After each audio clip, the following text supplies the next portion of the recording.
안녕하세요. 아크로아니언 임주혁 원장입니다. 무릎이나 발바닥이 아파서 병원에 갔는데 살 빼라고 체중 감량부터 하셔야 된다고 이런 말 들으신 적 있죠? 속상하죠. 이제 아픈 것도 이제 서러운데 막 살 빼라 그러니까. 근데 저도 가끔 허리 통증 환자분들 추나 치료하면서 그냥 은근슬쩍 이제 10분간 뭐 할 말 없으면 그 얘기해요. 저희 다이어트 하는 곳이다. 살 빼면 통증 좋아진다 말씀드리는데 말하면서도 조금 이제 조심스럽긴 해요. 근데 아무튼 간에 도움이 되니까 예를 들어서 아파서 운동 못 하는데 내가 살 어떻게 빼냐? 한편으로는 근데 그럼 살 빼면은 진짜 통증이 좋아지나? 이것도 많이 궁금하셨을 거예요. 그래서 이 질문에 대해서 논문 근거 항상 가져오잖아요. 저희가 가지고 답해보려고 합니다. 특히 무릎 관절염, 무릎이 관련 엄청 높아요. 족저근막염, 요통, 세 가지 통증과 비만의 관계를 최신 연구들로 함께 살펴보겠습니다.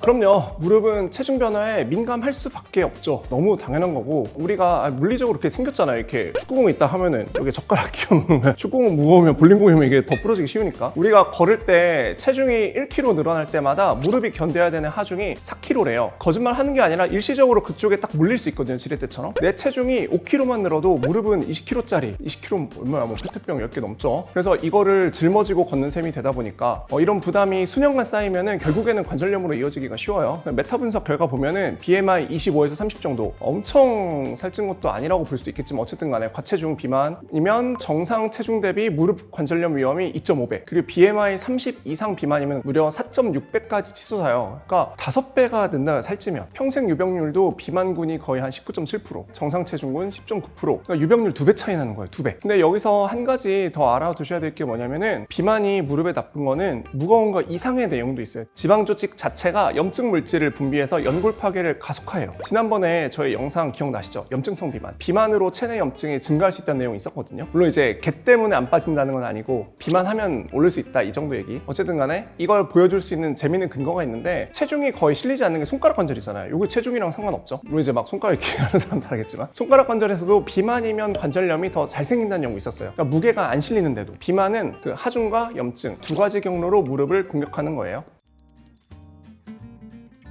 근데 많은 분들이 가장 궁금해하시는 내용인 게 예전에는 한 5% 정도 빼면 좋다고 했는데 최신은 조금 더 빼세요 얘기 나오긴 해요. 호주나 뉴질랜드에서 진행된 대규모 관절염 관리 프로그램 OAH-WFL 연구에 따르면 환자가 실질적인 통증 경감을 체감하려면 최소 7.7% 이상의 체중 감량이 필요했고요. 그리고 10% 정도 감량했을 때 느끼는 효과는 되게 극적이었대요. 통증의 한 절반은 줄고 걷기도 편해지고 몸속 염증 지수인 인터루킨6, IL6까지 뚜렷하게 개선이 되었고요. 정리하면 무릎 관절 통증으로 고생 중이시라면 증상 호전을 위해서 현재 체중의 한 10% 정도 감량을 1차적인 치료로 삼으시는 게 좋겠습니다. 80kg라면은 한 8kg, 90kg라면은 9kg 정도. 그 정도면 무릎이 확실히 달라지는 걸 느끼실 수가 있고 근데 저도 이제 지난주에 한 10년 만에 누구 들고 한강 갔는데 공 좀 튀겨서 3분 만에 무릎 뼈가지고 저도 한 4kg 빼야겠어요. 4kg 정도.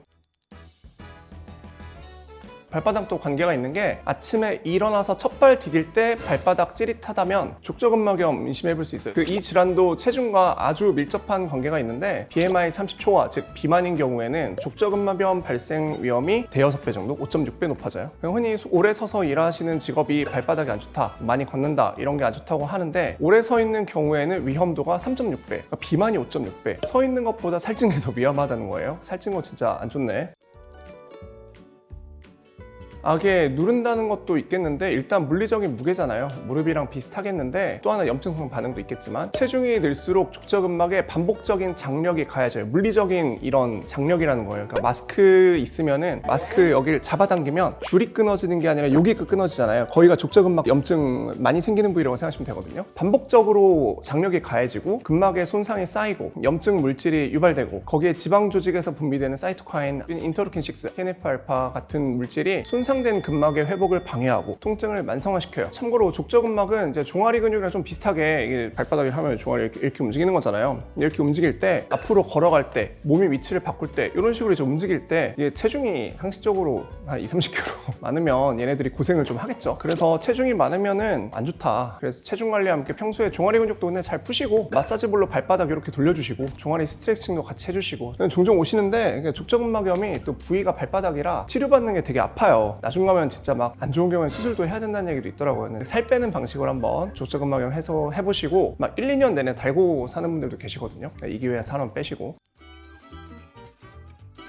고도 비만 환자 163명을 대상으로 한 연구에서 비만 수술을 통해서 평균 BMI 45에서 엄청 높네. 45에서 34.8로 대폭 감량을 한 결과 90%에서 족저근막염 증상이 사라졌어요. 근데 이거는 고도 비만 환자가 수술로 엄청 줄였을 때 결과긴 한데 소폭 감량으로 막 90% 줄이는 건 좀 힘들 수 있겠지만 그만큼 체중이랑 관련이 높다는 거예요. 뚜렷하게. 재발률도 주목할 만해요. 비만 환자의 족저근막염 재발률은 57%, 정상은 5.3%. 그러니까 10배 이상 재발률 차이가 난다는 거예요. 발바닥이 아프다면 치료와 함께 체중 관리를 병행하셔야 재발도 없이 오랫동안 편할 수 있다는 뜻이죠. 발도 고생이 많고 다들 고생 많으시고.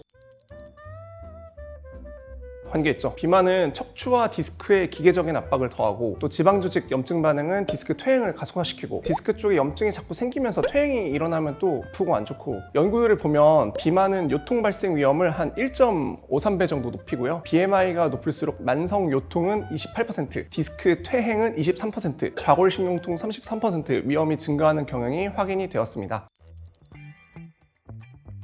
그러면은 살 빼도 허리가 안 아파지는 건 아니고 무릎이나 발바닥이랑 달리 요통은 원인이 사실 복합적이죠. 바로 안 아파진다고 보기는 힘든 게 허리 치료하기 되게 힘들어요. 근데 무릎이나 발바닥에 다르게 자세 관련 엄청 높죠. 오래 앉아있는 사람도 당연히 안 좋고 근력 약화, 스트레스, 심리적인 너무 다양해요. 체중 감량만으로는 통증이 곧바로 사라지지 않는 경우도 많아요. WHO 비만 환자의 요통 치료에서 감량의 직접적인 통증 제거 효과에서는 조금 신중한 입장이었는데 그럼에도 불구하고 허리 아픈 분들한테 체중 감량은 엄청 유효하죠. 이유가 한 3가지라고 볼 때 디스크 공간을 확보를 해요. 이 디스크 있으면은 지방이 막 차 있으면은 좀 안 좋을 수 있으니까. 그리고 막 위아래로 체중이 누를 수도 있으니까. 신경 압박을 줄여주고 복부 지방이 줄면서 코어 근육이 제 기능을 회복하고 전신 염증 수치가 낮아져서 통증에 대한 민감도가 줄어들고 어쨌든 간에 살 빼는 게 도움이 된다는 거죠.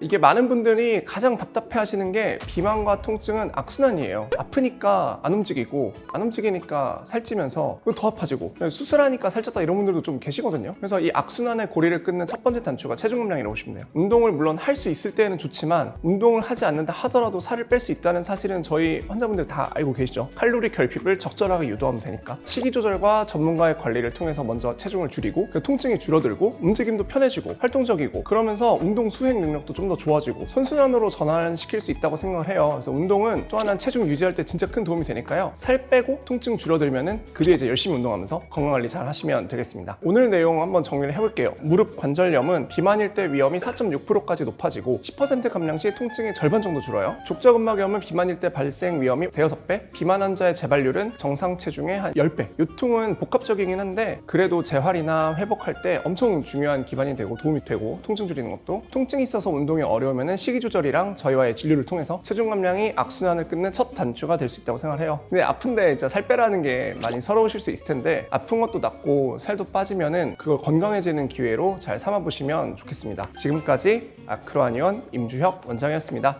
네, 감사합니다.